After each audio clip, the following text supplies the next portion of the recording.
Everyone, welcome back to my YouTube channel. ಎಲ್ಲರೂ ಕೂಡ ಹೇಗಿದ್ದೀರಾ? ಎಲ್ಲರೂ ಕೂಡ ಆರಾಮಾಗಿದ್ದೀರಾ ಅಂತ ತಿಳ್ಕೊತೀನಿ. ಇವತ್ತು ನಾನು ಬೆಳಗ್ಗೆಯಿಂದನೇ ಲಾಗ್ನ ಸ್ಟಾರ್ಟ್ ಮಾಡ್ಕೊಂಡಿದ್ದೀನಿ. ಟೈಮ್ ಬಂದು 11:30 ಆಗಿದೆ. ಇನ್ನು ಯಾರೆಲ್ಲ ನನ್ನ ಚಾನಲ್ನ ಸಬ್ಸ್ಕ್ರೈಬ್ ಮಾಡ್ದಲ್ಲೇ ನೋಡ್ತಾ ಇದ್ದೀರಾ, ಸಬ್ಸ್ಕ್ರೈಬ್ ಮಾಡ್ಕೊಂಡು ನೋಡಿ. ಇನ್ನು ಇವತ್ತು ಮಾರ್ನಿಂಗ್ ಟಿಫನ್ ಬಂದ್ಬಿಟ್ಟು ಅಕ್ಕಿ ರೊಟ್ಟಿ ಮತ್ತು ಬೆಂಡೆಕಾಯಿ ಗೊಜ್ಜನ್ನ ಮಾಡಿದ್ದೆ. ತುಂಬಾ ಚೆನ್ನಾಗಿರುತ್ತೆ ಕಾಂಬಿನೇಷನ್ನು. ಬೆಂಡೆಕಾಯಿ ಗೊಜ್ಜು ಸೂಪರಾಗಿರುತ್ತೆ. ಡ್ರೈ ಆದರೂ ಮಾಡ್ಕೋಬೋದು, ಗೊಜ್ಜು ಥರನಾದ್ರು ಮಾಡ್ಕೋಬೋದು. ಇವತ್ತು ನಾನು ಗೊಜ್ಜು ಥರ ಮಾಡಿದ್ದೆ, ಸೂಪರಾಗಿತ್ತು. ಅದನ್ನು ಒಂದಿನ ಶೇರ್ ಮಾಡ್ತೀನಿ ನಿಮ್ಮ ಜೊತೆ, ಬೆಂಡೆಕಾಯಿ ಗೊಜ್ಜು ಹೇಗೆ ಮಾಡ್ತೀನಿ ಅಂತ. ಅದನ್ನು ನಾನು ಯಾವ ಥರ ಮಾಡ್ತೀನಿ ಅಂತ ನಿಮ್ಮ ಜೊತೆ ಶೇರ್ ಮಾಡ್ತೀನಿ. ಮಿಸ್ ಮಾಡ್ತೇನೆ, ವಾಚ್ ಮಾಡಿ ಆಯಿತಾ. ಮ್ಯಾಂಗೋ ಇದೆ, ಮ್ಯಾಂಗೋ ಸೀಸನಲ್ಲ. ಅಡುಗೆ ಮನೆ ತುಂಬ ಮ್ಯಾಂಗೋ ಘಮ ಘಮ ಅಂತ ಇದೆ. ಬೆಳ್ಳುಳ್ಳಿ ಕೂಡ ಬಿಡಿಸಿ ರೆಡಿ ಮಾಡಿಟ್ಕೊಂಡಿದ್ದೀನಿ. ನಾಟಿ ಬೆಳ್ಳುಳ್ಳಿ ತುಂಬ ಚೆನ್ನಾಗಿರುತ್ತೆ.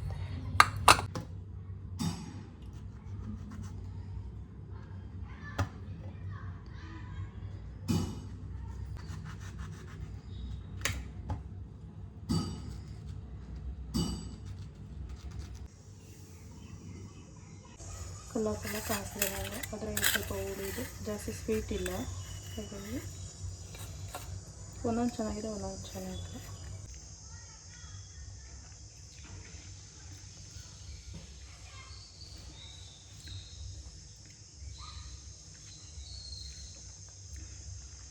ಪರವಾಗಿಲ್ಲ, ಚೆನ್ನಾಗಿದೆ.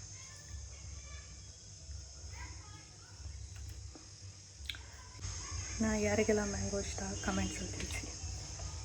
ಇನ್ನು ಫಾರಮ್ ಕೋಳಿ ತಂದಿದ್ದಾರೆ ನಮ್ಮ ಮಾವ ಮಧ್ಯಾಹ್ನದ ಊಟಕ್ಕೆ ಮಾಡೋಕ್ಕೆ. ಫಾರಮ್ ಕೋಳಿನ ತುಂಬಾ ಚೆನ್ನಾಗಿರುತ್ತೆ ಸಾಂಬಾರು. ಹಾಗಾಗಿ ಇವತ್ತು ಮಧ್ಯಾಹ್ನದ ಊಟಕ್ಕೆ ಫಾರಮ್ ಕೋಳಿ ಸಾಂಬಾರು, ಮುದ್ದೆ, ಅನ್ನ. ಇವತ್ತು ಇದರ ರೆಸಿಪಿ ಕೂಡ ನಿಮ್ಮ ಜೊತೆ ಶೇರ್ ಮಾಡ್ಕೊತೀನಿ, ಯಾವ ಥರ ಮಾಡ್ತೀನಿ ನಾನು ಫಾರಮ್ ಕೋಳಿ ಸಾಂಬಾರು ಅಂತ. ಮಿಸ್ ಮಾಡ್ದೇನೆ ವಾಚ್ ಮಾಡಿ. ಇದನ್ನು ಫಸ್ಟ್ ಇವಾಗ ಹೋಗಿ ಅರಶಿನ ಪುಡಿ ಹಾಕಿ ವಾಶ್ ಮಾಡ್ಕೊಂಬಂದ್ಬಿಡ್ತೀನಿ.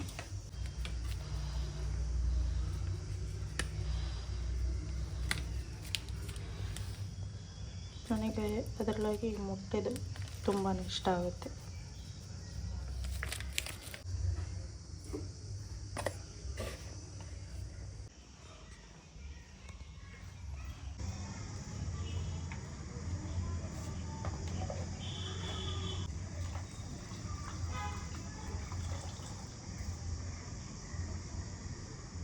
ಇನ್ನು ಹಳ್ಳಿ ಕಡೆ ಇದ್ದರೆ ನೀಟಾಗಿ ಆರಾಮಾಗಿ ಕೂತ್ಕೊಂಡು ಆಚೆಲ್ಲ ವಾಶ್ ಮಾಡಿ ಅದರ ತೊಳೆದಿರೋ ನೀರೆಲ್ಲ ಆಚೆಗೆ ಹಾಕ್ಬಿಡ್ಬೋದು. ಸಿಟಿಲಾದ್ರೆಲ್ಲ ಒಳಗಡೆನೆಲ್ಲ ತೊಳ್ಕೊತೀವಲ್ಲ, ಅದರ ಸ್ಮೆಲ್ ಕೂಡ ಬರುತ್ತೆ. ನೀಟಾಗಿ ಕ್ಲೀನ್ ಮಾಡಬೇಕು. ಹಾಗಾಗಿ ಹಳ್ಳಿ ಕಡೆ ತುಂಬ ಚೆನ್ನಾಗಿ ಅದನ್ನು ಫಸ್ಟ್ ರೆಡಿ ಮಾಡಿಕೊಂಡು ಆಮೇಲೆ ನೆಕ್ಸ್ಟ್ ನಿಮಗೆ ತೋರಿಸ್ತೀನಿ, ಓಕೆನಾ. ಇನ್ನು ಊರಲ್ಲಿದ್ದರೆ ಧನ್ವಿ ಅಂತೂ ತಲೆ ಬಾಚೋದು. ಒಂದೊಂದು ದಿನ ನೀಟಾಗಿ ತಲೆ ಬಾಚಿಸ್ಕೊಂಡಿರ್ತಾಳೆ, ಒಂದೊಂದು ದಿನ ಇಂಟ್ರೆಸ್ಟ್ ಇರಲ್ಲ. ಬೆಳಗಿಂದ ಸಂಜೆವರೆಗೂ ಬೆಳಗ್ಗೆ ಎದ್ದೇನು ಮುಖ ತೊಳೆದಿರ್ತಾಳೆ ಅದರಲ್ಲೇ ಇರ್ತಾಳೆ ಊರಲ್ಲಿ. ಹಾಗಾಗಿ ನಾನು ಹಿಂಸೆ ಮಾಡಿ ಜುಟ್ಟು ಹಾಕ್ಕೊಡ್ತೀನಿ ಅಂತ ಕರ್ಸ್ಕೊಂಡು ಕೂರಿಸ್ಕೊಂಡಿದ್ದೀನಿ. ಇನ್ನು ಜುಟ್ಟು ಹಾಕಿದ್ರೆ ಶೆಕೆಲಿ ಒಂದು ಸ್ವಲ್ಪ ಫ್ರೀ ಅನಿಸುತ್ತೆ, ಇಲ್ಲಾಂದರೆ ಹೇರ್ ಬಿಟ್ಟರೆ ಶೆಕೆ ಜಾಸ್ತಿ ಇರುತ್ತಲ್ಲ, ಹಾಗಾಗಿ ಶೆಕೆ ಅನಿಸುತ್ತೆ. ನಾನು ಅಲ್ಲಿಂದ ಊರಿಂದ ಬರುವಾಗಲೇ, ಬ್ಯಾಂಗ್ಳೂರಿಂದ ಊರಿಗೆ ಬರುವಾಗಲೇ ಹೇರ್ ಫುಲ್ ಕಟ್ ಮಾಡಿಸೋಣ ಒಂದು ಕಿವಿಯವರೆಗೂ ಅಂತ ಅಂದ್ಕೊಂಡಿದ್ದೆ. ಆದರೆ ನನ್ನ ಹಸ್ಬೆಂಡ್ ಬೇಡ ಅಂದರು, ಅವರಿಗೆ ಹೇರ್ ಇರಬೇಕು ಚೆಂದ. ಆದರೆ ಈಗಲೇ ಮಕ್ಕಳಿಗೆ ಹೇರ್ ಬಿಟ್ಟರೆ ತುಂಬ ಕಷ್ಟ ಆಗುತ್ತೆ. ಹಾಗಾಗಿ ಇನ್ನು ಮುಂದಕ್ಕೆ ಬಿಡೋದಿದ್ದಿದ್ದೆ ಹೇರ್ನ, ಹಾಗಾಗಿ ಬೇಡ ಅಂತ ನಾನು ಅಂದ್ಕೊಂಡಿದ್ದೆ. ಇನ್ನು ಅಡುಗೆ ಮಾಡಲಿಕ್ಕೆ ಚಿಕನ್ ಸಾಂಬಾರಿಗೆ ಏನೇನು ಬೇಕೋ ಅದನ್ನು ಫಸ್ಟು ರೆಡಿ ಮಾಡ್ಕೊತಾ ಇದ್ದೀನಿ. ಆಮೇಲೆ ಏನೇನು ಇಂಗ್ರೀಡಿಯೆಂಟ್ಸ್ ಹಾಕ್ತೆ, ನಾನು ಯಾವ ಥರ ಸಾಂಬಾರು ಮಾಡ್ತೀನಿ ಅಂತ ನಿಮ್ಮ ಜೊತೆ ಕೂಡ ಶೇರ್ ಮಾಡ್ತೀನಿ.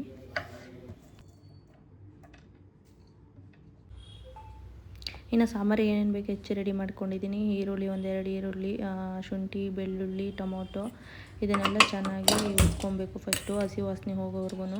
ನಾವು ಒಂದು ಕೋಳಿ ತೊಗೊಂಡಿರೋದ್ರಿಂದ ಫಾರ್ಮ್ ಕೋಳಿ, ಒಂದೆರಡು ಗೆಡ್ಡೆ ಬೆಳ್ಳುಳ್ಳಿ ಸಣ್ಣವು, ನಾಟಿ ಬೆಳ್ಳುಳ್ಳಿ ಊರ ಕಡೆ, ಒಂದು ಇಂಚಷ್ಟು ಶುಂಠಿ, ಒಂದು ಟೊಮೊಟೊ, ರುಬ್ಲಿಕ್ಕೆ ಒಂದು ಟೊಮೊಟೊ, ಇನ್ನು ಹಾಗೆ ಒಗ್ಗರಣೆಗೆ ಒಂದು ಟೊಮೊಟೊ, ಒಂದು 2 ಈರುಳ್ಳಿ, ಮೀಡಿಯಮ್ ಈರುಳ್ಳಿ ಮತ್ತು ಕೊತ್ತಂಬರಿ ಸೊಪ್ಪು, ಇದನ್ನೆಲ್ಲ ಹಾಕ್ಬಿಟ್ಟು ಫಸ್ಟು ರೋಸ್ಟ್ ಮಾಡ್ಕೊಳ್ಳೋಣ. ಚೆನ್ನಾಗಿ ಫ್ರೈ ಆಗಬೇಕು. ಇದು ಹಸಿ ವಾಸನೆ ಹೋಗೋವರೆಗೂ ಫ್ರೈ ಮಾಡ್ಕೊಂಡು ಆಮೇಲೆ ತಣ್ಣಗಾದ್ಮೇಲೆ ಮಿಕ್ಸಿ ಜಾರಿಗೆ ಖಾರ ಪುಡಿ, ಸಾಂಬಾರು ಪುಡಿ ನಮ್ಗೆ ಎಷ್ಟು ಬೇಕು, ಒಂದು ಕೋಳಿ ತೊಗೊಂಡಿರೋದ್ರಿಂದ ನಮ್ಮ ಮನೇಲಿ ಎಷ್ಟು ಖಾರ ಇರುತ್ತೆ ಅದರ ಮೇಲೆ ತೊಗೋಬೇಕಾಗುತ್ತೆ. ನಾನೊಂದು 4 ಸ್ಪೂನು ಖಾರ ಪುಡಿ, ಸಾಂಬಾರು ಪುಡಿ ಎಲ್ಲ ಹಾಕ್ತಾಯಿದ್ದೀನಿ. ಇನ್ನು ಟೊಮೊಟೊನೂ ಕೂಡ ಹುರ್ಲಿಕ್ಕೆ ಹಾಕ್ಕೋತೀನಿ. ಹುರಿದ್ರೆ ಎಲ್ಲ ಫ್ರೈ ಆದರೆ ತುಂಬ ಚೆನ್ನಾಗಿರುತ್ತೆ ಟೇಸ್ಟು. ಹಾಗಾಗಿ ಇನ್ನು ಕೊತ್ತಂಬರಿ ಸೊಪ್ಪನ್ನು ಕೂಡ ಹಾಕೋತಾ ಇದ್ದೀನಿ ಫ್ರೈ ಆಗೋದಕ್ಕೆ. ಇನ್ನು ಇದೆಲ್ಲ ಫ್ರೈ ಆದ ತಕ್ಷಣ ತಣ್ಣಗೆ ಹಾಕಿ ಇಟ್ಬಿಟ್ಟು ಈ ಕಡೆ ಚಿಕನ್ನ ಒಗ್ಗರಣೆಗೆ ಹಾಕೋತೀನಿ. ಆಮೇಲೆ ಇನ್ನು ಇದು ಹುರಿದು ರೆಡಿ ಮಾಡಿಟ್ಟಿದ್ದೀನಿ, ಸ್ವಲ್ಪ ತಣ್ಣಗೆ ಹಾಕಲಿ. ನೆಕ್ಸ್ಟ್ ಆಮೇಲೆ ರುಬ್ಲಿಕ್ಕೆ ಏನೇನು ಹಾಕಬೇಕು ಅಂತ ತೋರಿಸ್ತೀನಿ. ಅಷ್ಟರೊಳಗೆ ಇಲ್ಲಿ ಒಗ್ಗರಣೆಗೆ ಅರ್ಧ ಈರುಳ್ಳಿ, ಒಂದು ಸಣ್ಣ ಟೊಮೊಟೊನ ಹೆಚ್ಚಿಟ್ಕೊಂಡಿದ್ದೀನಿ. ಇವಾಗ ಒಗ್ಗರಣೆ ಒಂದು ಕುಕ್ಕರ್ ತೊಗೊಂಡಿದ್ದೀನಿ. ಇನ್ನು ಫಸ್ಟ್ ಇವಾಗ ಚಿಕನ್ನ ಒಗ್ಗರಣೆಗೆ ಹಾಕೋಣ. ಅಷ್ಟರೊಳಗೆ ತಣ್ಣಗಾಗುತ್ತೆ, ಆಮೇಲೆ ರುಬ್ಬಿಟ್ಟು ಹಾಕ್ಲಿಕ್ಕೆ ಸರಿ ಆಗುತ್ತೆ ಅಂತ.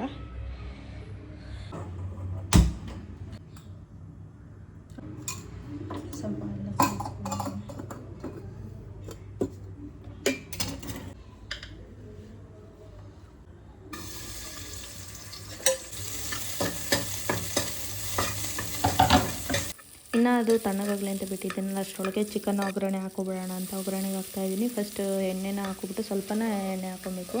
ಇನ್ನು ಅದ್ರ ಜೊತೆಗೆ ಈರುಳ್ಳಿ, ಎಣ್ಣೆ ಬಿಸಿ ಆದ ತಕ್ಷಣ ಈರುಳ್ಳಿ, ಟೊಮೊಟೊ ಹೆಚ್ಚಿಟ್ಕೊಂಡಿದ್ನಲ್ಲ ಅದನ್ನ ಹಾಕಿ ಚೆನ್ನಾಗಿ ಫ್ರೈ ಮಾಡಿಕೊಂಡು, ಆಮೇಲೆ ಆವಾಗಲೇ ಚಿಕನ್ನ ಅರಿಶಿನ ಪುಡಿ ಎಲ್ಲ ಹಾಕಿ ತೊಳೆದಿಟ್ಕೊಂಡಿದ್ನಲ್ಲ ಅದನ್ನು ಸೇರಿಸ್ಕೊಂಡು ಉಪ್ಪು ಮತ್ತು ಸ್ವಲ್ಪ ಅರಿಶಿನ ಪುಡಿ ಸೇರಿಸ್ಬಿಟ್ಟು ಚೆನ್ನಾಗಿ ಫ್ರೈ ಮಾಡ್ಕೋಬೇಕು. ಇದು ನೀರು ಸೀದೋಗೋವರೆಗೂ ಚೆನ್ನಾಗಿ ಚಿಕನ್ನ ಫ್ರೈ ಮಾಡ್ಕೋಬೇಕು. ಶಕೆಲಂತ ಏರು ಬಿಡೋಕ್ಕಂತ ಆಗೋದೇನು ಶಕೆ ಆಗುತ್ತೆ. ಹಾಗಾಗಿ ನೀರನ್ನ ಮೇಲೆತ್ತಿ ಕಟ್ಟಿದ್ದೀನಿ, ಮಸಾಲೆ ರುಬ್ಬಿಟ್ಕೊಂಡಿದ್ದಿಲ್ಲ ಅದನ್ನು ಸೇರಿಸ್ತೀನಿ. ಇದನ್ನು ನೋಡಿ ರೆಡಿ ಮಾಡಿಟ್ಟಿದ್ದೀನಿ. ನೀರೆಲ್ಲ ಸೇರಿ ಅಷ್ಟರೊಳಗೆ ಕೂಡ ಏನೇನು ಆಲ್ರೆಡಿ ತಣ್ಣಗಾಗ್ತಿದೆ.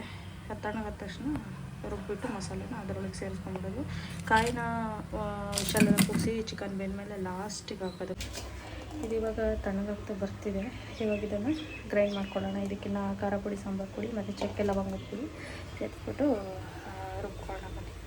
ಇನ್ನು ಆವಾಗಲೇ ಹುರಿದಿಟ್ಕೊಂಡಿದ್ನಲ್ಲ ಈರುಳ್ಳಿ, ಶುಂಠಿ, ಬೆಳ್ಳುಳ್ಳಿ ಮತ್ತು ಟೊಮೊಟೊ, ಕೊತ್ತಂಬರಿ ಸೊಪ್ಪು ಇದನ್ನೆಲ್ಲ ಮಿಕ್ಸಿ ಜಾರಿಗೆ ಹಾಕಿ ಸಣ್ಣಕ್ಕೆ ರುಬ್ಕೊಳ್ಳೋಣ. ಅದ್ರ ಜೊತೆಗೆ ಖಾರ ಪುಡಿ, ಸಾಂಬಾರು ಪುಡಿನ ಸೇರಿಸ್ಕೊತಾ ಇದ್ದೀನಿ. ನಾನು ನಮ್ಮ ಮನೆಗೆ ಎಷ್ಟು ಸಾಂಬಾರು ಬೇಕೋ ಅಷ್ಟಕ್ಕೆ ಮಾಡ್ಕೊತಾ ಇದ್ದೀನಿ. ಒಂದು 4 ಸ್ಪೂನು ಸಾಂಬಾರು ಪುಡಿ ಮತ್ತು ಖಾರ ಪುಡಿನ ಸೇರಿಸ್ಕೊಂಡು ರುಬ್ಕೊತಾ ಇದ್ದೀನಿ. ಅದ್ರ ಜೊತೆಗೆ ಚಕ್ಕೆ ಪುಡಿ, ಆಲ್ಮೋಸ್ಟ್ ಎಲ್ಲ ಚಕ್ಕೆನೇ ಯೂಸ್ ಮಾಡ್ಕೋತಾರೆ. ಚಕ್ಕೆ ಲವಂಗ, ನಮ್ಮ ಮನೇಲಿ ಚಕ್ಕೆ ಮತ್ತು ಲವಂಗನ ಸೇರಿಸ್ಬಿಟ್ಟು ಪುಡಿನ ಮಾಡಿಟ್ಟಿರ್ತಾರೆ. ಅದನ್ನೇ ಹಾಕ್ಕೊಂಡು ಗ್ರೈಂಡ್ ಮಾಡ್ಕೊತೀನಿ ಸ್ವಲ್ಪ. ಇನ್ನು ಚಕ್ಕೆ ಪುಡಿ ಮಾಡ್ಕೊಂಡು ಇಟ್ಕೊಂಡ್ರೆ ತುಂಬಾ ಈಸಿ ಆಗುತ್ತೆ. ಬಿಸಿಲಲ್ಲಿ ಒಣಗಿಸಿ ಮಿಕ್ಸಿಲಿ ಪುಡಿ ಮಾಡಿ ಇಟ್ಕೋಬೋದು ಆರಾಮಾಗಿ. ಇನ್ನು ಅದ್ರ ಜೊತೆಗೆ ಸ್ವಲ್ಪ ಹುರ್ಗಡ್ಲೆನೂ ಕೂಡ ಸೇರಿಸ್ಕೊತಾ ಇದ್ದೀನಿ ಈಗಲೇ. ಇನ್ನು ಗಸಗಸೆ ಮತ್ತು ಅಕ್ಕಿನ ಹುರಿದ್ಬಿಟ್ಟು ರೆಡಿ ಮಾಡಿಟ್ಟಿರ್ತಾರೆ ನಮ್ಮ ಅತ್ತೆ, ಅದನ್ನು ಕೂಡ ಸೇರಿಸ್ಕೊತಾ ಇದ್ದೀನಿ ಈಗಲೇ. ಇನ್ನು ಇದನ್ನೇ ಹೋಗಿ ಗ್ರೈಂಡ್ ಮಾಡ್ಕೊಂಬತ್ತೀನಿ.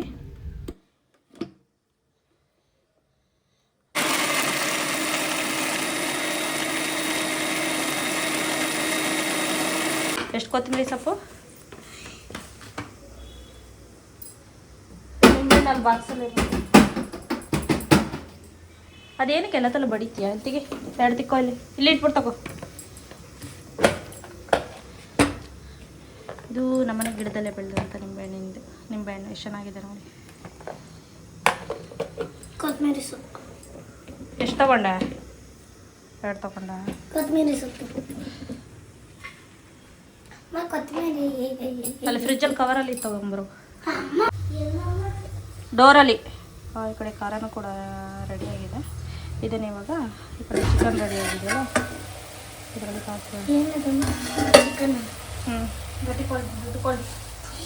ಇನ್ನು ಜನ್ಮಿಗೆ ಫಾರಮ್ ಕೋಳಿ ಅಂತ ಇಷ್ಟ. ಅದರಲ್ಲಿ ಸಾಂಬಾರು ಮತ್ತು ಜುಟ್ಟು ಅಷ್ಟೇ ತಿನ್ನೋದು, ಬೇರೆ ಏನೂ ತಿನ್ನಲ್ಲ.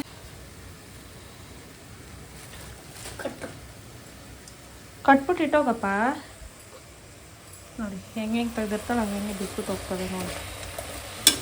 ಇದು ಕೂಡ ನೀರೆಲ್ಲ ಇನ್ನೇನು ಸ್ವಲ್ಪ ಇದೆ ನೀರು ನೋಡಿ. ಇದೊಂದು ಸ್ವಲ್ಪ ಆದ ಇನ್ನು ಆವಾಗಲೇ ಮಸಾಲೆ ರುಬ್ಬಿಟ್ಕೊಂಡಿದ್ನಲ್ಲ ಅದನ್ನು ಇವಾಗ ಚಿಕನ್ನಿಗೆ ಸೇರಿಸ್ತಾ ಇದ್ದೀನಿ. ಇವಾಗ ಇಷ್ಟ ಅಲ್ಲಿ ತೆಗಬೇಕು ಅಷ್ಟು ನೀರು ಹಾಕ್ಕೊಂಡು ಕುಕ್ಕರ್ನ ಲಿಡ್ ಕ್ಲೋಸ್ ಮಾಡಿ ಬೇಯಲಿಕ್ಕೆ ಇಟ್ಕೊಳ್ಳೋಣ. ಇನ್ನು ಚಿಕನ್ ಬಂದು ಒಂದು 3-4 ವಿಷಲ್ ಬೇಯಿಸ್ಕೊಂಡ್ರೆ ಸಾಕು.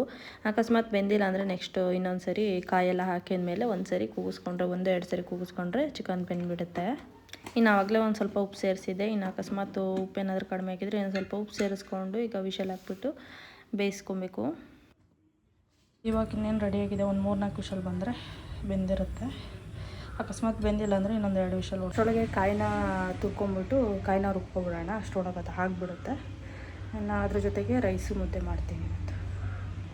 ಇನ್ನು ಧನ್ವಿನೂ ಕೂಡ ಅಂಗಡಿಗೆ ಹೋಗ್ಬಿಟ್ಟು ಐಸ್ ಕ್ರೀಮ್ ತಂದಿದ್ಲು. ವೆನಿಲ್ಲ ಕಪ್ಪಲ್ಲಿ ಬರುತ್ತಲ್ಲ ಅದು ತೊಗೊಬಾ ಅಂದರೆ ಕೋನ್ ತಂದಿದ್ಲು. ಇದರಲ್ಲಿ ಹೆಂಗೆ ಅಂದರೆ ಲಾಸ್ಟಿಗೆ ಚಾಕ್ಲೇಟ್ ಹಾಕಿರ್ತಾರೆ, ಅದು ಇಷ್ಟ ಆಗಲ್ಲ ತಿನ್ನೋಕ್ಕೆ, ತುಂಬ ಗಟ್ಟಿ ಇರುತ್ತೆ. ಇನ್ನು ತಂದಿಟ್ಟಿದ್ಲು, ಇನ್ನು ಮೆಲ್ಟ್ ಆಗಿಬಿಡುತ್ತೆ ಅಂತ ತಿನ್ಕೊಂಬಿಡೋಣ ಅಂತ. ಇನ್ನು ನಾನು ಸಾಂಬಾರಿಗೆ ಕಾಯಿ ಒಂದು ಅರ್ಧ ಭಾಗ ತೊಗೊಂಡಿದ್ದೀನಿ. ಅರ್ಧ ಭಾಗದಲ್ಲಿ ನೋಡೋಣ ತುರಿದ್ರೆ ಎಷ್ಟಾಗುತ್ತೆ ಅಂತ. ಜಾಸ್ತಿ ಆದರೆ ಸ್ವಲ್ಪ ಎತ್ತಿರ್ತೀನಿ, ಇನ್ನು ಉಳಿದಿದ್ದೆಲ್ಲ ಹಾಕ್ತೀನಿ. ಮಾವಂಗಿನ ಗೆಡ್ಡೆ ಕೋಸು ಮತ್ತು ನದಿಕಾಯಿ ಹಾಕಿ ಜ್ಯೂಸ್ ಮಾಡಿ ರೆಡಿ ಮಾಡಿದ್ದೀನಿ. ಇದನ್ನು ಮಧ್ಯಾಹ್ನ ಟೈಮ್ ಕೊಡ್ತಾರೆ, ಹಾಗಾಗಿ ಸರಿ ಇವಾಗ ಕೊಟ್ಬಿಡೋಣ. ಇದು ಇನ್ನು ವಿಷಲೆಲ್ಲ ಆಗಿದೆ. ಇನ್ನು ವಿಷಲೆಲ್ಲ ಆದ್ಮೇಲೆ ಕಾಯಿನ ರುಬ್ಬಿಟ್ಟು ಇದರೊಳಗೆ ಸೇರಿಸಿ. ಇನ್ನು ಬರೀ ಮೊಬೈಲ್ ನೋಡ್ತಾಳೆ, ಟಿ ವಿ ನೋಡ್ತಾಳೆ ಅಂತ ಜ್ಯೂಸ್ ಮಾಡ್ತಾಯಿದ್ದೆ. ಅದಕ್ಕೆ ಮಾಡು ಅಂತ ಬಿಟ್ಟಿದ್ದೀನಿ. ಅವ್ರಿಗೆ ಹೇಗೆ ಮಾಡ್ತಾಳೆ ಅಂತ ನೋಡೋಣ. ಎಲ್ಲ ಹಾಕ್ಕೊಟ್ಟಿದ್ದೀನಿ, ಸಕ್ಕರೆ ಎಲ್ಲ ಹಾಕ್ಕೊಟ್ಟಿದ್ದೀನಿ. ಅದು ಮಿಕ್ಸ್ ಮಾಡಿ ನಿಂಬೆಹಣ್ಣು ಹಾಕು ಅಂತ ಹೇಳಿಬಿಟ್ಟು ಕೂರಿಸಿದ್ದೀನಿ. ಇಲ್ಲಿ ಒಂದೊಂದು ಕೆಲಸ ಕೊಡ್ತಾ ಇರಬೇಕು, ಇಲ್ಲಾಂದರೆ ಆಗೋಲ್ಲ. ಇನ್ನು ಈಗಿನ ಮಕ್ಳುಗಳಿಗೆ ಅವಾಗವಾಗ ಚಿಕ್ಕದ್ರಲ್ಲೇ ಒಂದೊಂದು ಕೆಲಸನ ಕಲಿಸ್ತಾ ಇರಬೇಕು. ಇಲ್ಲಾಂದರೆ ಮುಂದಕ್ಕೆ ಮಾಡಿಸ್ತೀವಿ ಅಂದರೆ ತುಂಬ ಕಷ್ಟ ಆಗಿಬಿಡುತ್ತೆ. ಹೇಳಿದ ಮಾತುಗಳು ಕೇಳಲ್ಲ ಈಗಿನ ಮಕ್ಕಳು. ಹಾಗಾಗಿ ಈಗಿಂದನೇ ಒಂದೊಂದು ಕೆಲಸನ ಕಲಿಸಿದ್ರೆ ಬೇಗನೆ ಕಲ್ತ್ಕೊಂಡ್ಬಿಡ್ತವೆ. ಹಾಗಾಗಿ ಒಂದೊಂದು ಕೆಲಸಗಳನ್ನ ಹೇಳ್ಕೊಡ್ತಾ ಇರಬೇಕು. ಕಾಯಿ ತುರಿಬೇಕು. ಕಾಯಿ ತುರಿ ಹೋಗ್ಬಿಟ್ಟು ಜ್ಯೂಸ್ ಮಾಡ್ಕೊಳ್ತಿದ್ದೀನಿ. ಅರ್ಧ ಮಾಡಿದ್ದಾಳೆ. ಸೋಸ್ ಕೊಟ್ಬಿಡೋಣ ಜ್ಯೂಸ್ ಕುಡಿಗೆ ಹಾಕ್ಕೊಡೋಣ ಅಂತ. ಕೋಲ್ಡಲ್ಲಿ ಐತಲ್ಲ ಐಸ್ ಹಾಕೊಂಡು ಕುಡಿಬೇಕು, ಇಲ್ಲಾಂದರೆ ಒಂಥರ ಬಿಸಿ ಬಿಸಿ ನೀರು ಕುಡ್ದಂಗೆ ಆಗುತ್ತೆ. ಹಾಗಾಗಿ ಐಸ್ ಹಾಕ್ಕೊಂಡಿದ್ದೀನಿ ಸ್ವಲ್ಪ ಟೈಮಾಗಿ. ಆಲ್ರೆಡಿ ಅಲ್ಲಿ ಚಿಕನ್ ಬೆಂದಿದೆ, ಕಾಯಿ ರುಬ್ಬಿಟ್ಟು ಹಾಕ್ಬೇಕು ಅಷ್ಟೇ. ಕಬಾಬ್ ಅವತ್ತಿಂದ ಊರಲ್ಲಿದ್ದಾಗಲೇ ಒಂದು 2 ಸರಿ ಕಬಾಬ್ ಮಾಡಿದ್ದು. ಆಯಿಲಿಂದೆಲ್ಲ ಜಾಸ್ತಿ ತಿನ್ನಬಾರ್ದು. ಮತ್ತಿನ್ನ ಕಬಾಬ್ ತೆಗ್ದಿದ್ದು. ಕಬಾಬ್ ಅಂದರೆ ತುಂಬ ಇಷ್ಟ ಅವಳಿಗೆ. ಹಾಗಾಗಿ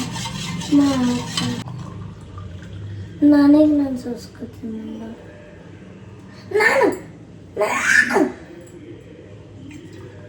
ತಾತ ಕುಡಿಯೋಕ್ಕೆ ನಾನು ಕೊಡ್ತೀನಿ. ಬಿಡು ಸಾಕು ಲೋಟನೂ ಉಳಿಸ್ತೀಯ ನೋಡಲಿ.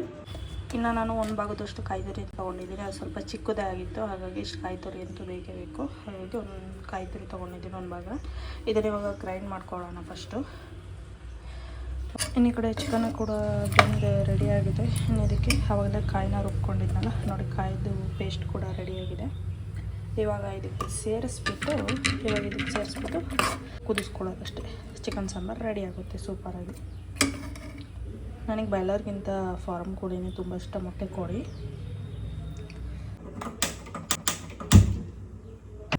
ಇನ್ನು ಆವಾಗಲೇ ಕಾಯಿನ ರುಬ್ಬಿಟ್ಕೊಂಡಿದ್ನಲ್ಲ, ಇವಾಗ ಚಿಕನ್ ಎಲ್ಲ ಬೆಂದಿದೆ. ಅದನ್ನು ಕುಕ್ಕರ್ಲಿ ತೆಗೆದುಬಿಟ್ಟು ಇವಾಗ ಕಾಯಿನ ಸೇರಿಸ್ಕೊಂಡು ಸಾಂಬಾರನ್ನ ಕುದಿಸ್ಕೊಳ್ಳೋಣ.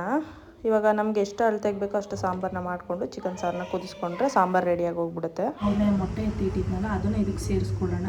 ಮುಂಚೆನೇ ಕುಕ್ಕರಿಗೆ ಹಾಕ್ಬಿಟ್ರೆ ಏನಾಗ್ಬಿಡುತ್ತೆ ಅಂದರೆ ಫುಲ್ ಕಲಸೋದಂಗೆ ಆಗಿಬಿಡುತ್ತೆ. ಮೊಟ್ಟೆಗಳು ತಿನ್ಲಿಕ್ಕೆ ಚೆನ್ನಾಗಿರಲ್ಲ, ಎಲ್ಲ ಓಪನ್ ಆದಂಗೆ ಆಗಿಬಿಡುತ್ತೆ. ಹಾಗಾಗಿ ಇವಾಗ ಇದರೊಳಗೆ ಮೊಟ್ಟೆ ಹಾಕ್ಬಿಟ್ಟು ಸಾಂಬಾರನ್ನ ಇವಾಗ ಇದಕ್ಕೆ ಸಾಲ್ಟ್ ಕಡಿಮೆ ಆಗಿದೆ, ಸ್ವಲ್ಪ ಸಾಲ್ಟ್ ಸೇರಿಸ್ಕೊತೀನಿ. ಮೊಟ್ಟೆ ಹಾಕಿದ್ಮೇಲೆ ಸ್ವಲ್ಪ ಒಂದು 10 ನಿಮಿಷ ಕೈ ಆಡ್ಕೊಡ್ಲಿಕ್ಕೆ ಹೋಗಬಾರ್ದು, ಕೈ ಆಡಿಸ್ಬಾರ್ದು, ಹೊಡೆದೋಗ್ಬಿಡುತ್ತೆ ಮೊಟ್ಟೆಗಳು. ಹಾಗಾಗಿ ಮೇಲೆ ಹಾಕ್ಬಿಟ್ಟು ಕುದಿಸ್ಕೊಡೋಣ ಫಸ್ಟ್. ಇನ್ನು ಈ ಸಾಂಬಾರು ಕುದ್ಮೇಲೆ ತೋರಿಸ್ತೀನಿ ಹೇಗಾಗಿದೆ ಅಂತ. ಇನ್ನು ಸೌತೆಕಾಯಿ, ಈರುಳ್ಳಿ, ನಿಂಬೆಹಣ್ಣೆಲ್ಲ ಕಟ್ ರೆಡಿ ಮಾಡಿ ಇಟ್ಟಿದ್ದೀನಿ. ನಾನ್ ವೆಜ್ಜಿಗೆ ಸೌತೆಕಾಯಿ, ಈರುಳ್ಳಿ, ನಿಂಬೆಹಣ್ಣು ಇಲ್ಲ ಅಂದರೆ ಕಂಪ್ಲೀಟೇ ಆಗಲ್ಲ ಅನ್ಕೋತೀನಿ. ಎಲ್ರಿಗೂ ಕೂಡ ತುಂಬ ಒಳ್ಳೆಯದು ಸೌತೆಕಾಯಿ ಎಲ್ಲ. ಇದು ಎಳೆ ಸೌತೆಕಾಯಿ. ನೆನ್ನೆಲ್ಲ ಹೊರಗಡೆ ಹೋಗ್ತಾಯಿದ್ರು ನಮ್ಮ ಮಾವ, ಅಲ್ಲಿ ರೋಡ್ ಸೈಡಲ್ಲಿ ಹಾಕ್ಕೊಂಡಿದ್ರಂತೆ. ಕಾಣಿಸಿದ್ದು ಅವ್ರು ನೋಡಿದ್ದಾರೆ, ಹಾಗಾಗಿ ತೊಗೊಂಬಂದಿರೋ. ತುಂಬ ಚೆನ್ನಾಗಿದೆ ಎಳೆ ಸೌತೆಕಾಯಿ. ಇನ್ನು ಅಡುಗೆ ಕೆಲಸನ ಮುಗೀತು. ಇನ್ನು ಮುದ್ದೆ ಒಂದು ಮಾಡಬೇಕು, ಅದಕ್ಕೂ ಕೂಡ ಇಟ್ಟಿದ್ದೀನಿ. ಇನ್ನು ಊಟ ಮಾಡ್ಬೇಕು, ಸಿಗ್ತೀನಿ. ಓಕೆನಾ? ಟೇಸ್ಟ್ ಹೇಗೆ ಬಂದಿತ್ತು ಅಂತ ನಿಮ್ಮ ಜೊತೆ ಕೂಡ ಶೇರ್ ಮಾಡ್ತೀನಿ. ಇವಾಗ ನೋಡಿ ಸಾಂಬಾರು ಕೂಡ ಚೆನ್ನಾಗಿ ರೆಡಿ ಆಗಿದೆ. ಮೊಟ್ಟೆ ತೋರಿಸ್ತೀನಿ.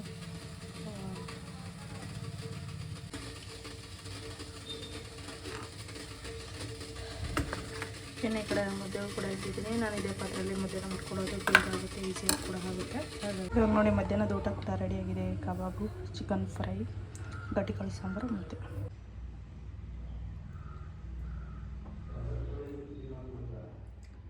ಇನ್ನು ಹೋಗಿ ಊಟನ ಮುಗಿಸ್ಕೊಂಡು ನೆಕ್ಸ್ಟ್ ಸಿಗ್ತೀನಿ ನಿಮಗೆ.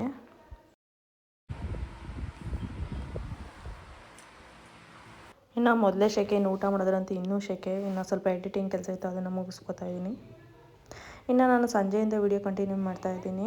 ಸ್ವಲ್ಪ ಟೆರೆಸ್ ಮೇಲೆ ಕ್ಲೀನ್ ಮಾಡೋದಿತ್ತು, ಅವಾಗ ಕ್ಲೀನ್ ಮಾಡ್ತಾನೆ ಇರ್ತೀವಿ. ತುಂಬ ಗಲೀಜಾಗ್ತಿರುತ್ತಲ್ಲ, ಹಾಗಾಗಿ ಹಬ್ಬದಲ್ಲೂ ಕೂಡ ಸರಿಯಾಗಿ ಕ್ಲೀನ್ ಮಾಡೋಕ್ಕಾಗಿರಲಿಲ್ಲ. ಹಾಗಾಗಿ ಊರಿಗೆಲ್ಲ ಹೋಗಿದ್ವಲ್ಲ, ಅಲ್ಲೆಲ್ಲ ಮುಗಿಸ್ಕೊಂಬರೋಷ್ಟೊತ್ತಿಗೆ ಮುಗಿಸ್ಕೊಂಡೆ ಕ್ಲೀನ್ ಮಾಡೋಣ ಅಂತ ಸುಮ್ಮನೆ ಆಗಿದ್ವಿ. ಹಾಗಾಗಿ ಫಸ್ಟ್ ಇವಾಗ ಟೆರೆಸ್ ಏನೇನು ಗಲೀಜಾಗಿದೆ ಅದನ್ನು ಫಸ್ಟ್ ಕಸನ ಗುಡಿಸ್ಕೊಬೇಕು, ಇಲ್ಲಾಂದ್ರೆ ಹಾಗೆ ತೊಳೆದ್ರೆ ಬೇಗ ಗಲೀಜು ಹೋಗಲ್ಲ.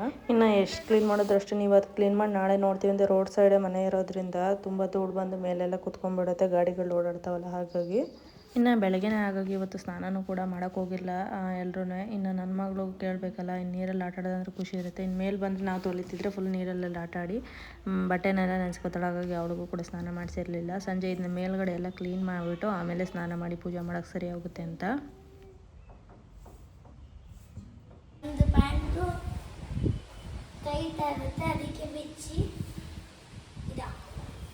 ಇದು ಕ್ಲೀನ್ ಮಾಡಿ ಹೋಗ್ಬಿಟ್ಟು ಒಲೆ ಗುರಿ ಹಾಕ್ತಾ ಇದ್ದಾರೆ ನಮ್ಮ ಅತ್ತೆ. ಆಯ್ತು, ನಾನು ಕೆಳಗೆ ಹೋಗ್ಬಿಟ್ಟು ಬರ್ತೀನಿ. ಗುಡಿಸ್ತಾ ಇರೋ.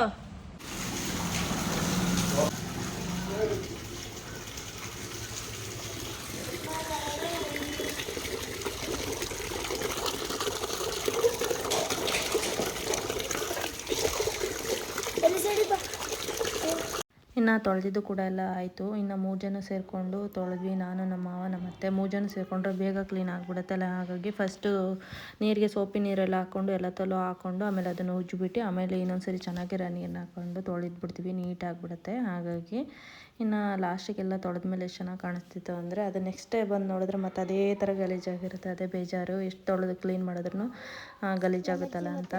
ಇನ್ನು ಫ್ರೆಶಪ್ ಆಗಿ ದೇವ್ರ ಪೂಜೆನ ಮಾಡಬೇಕು.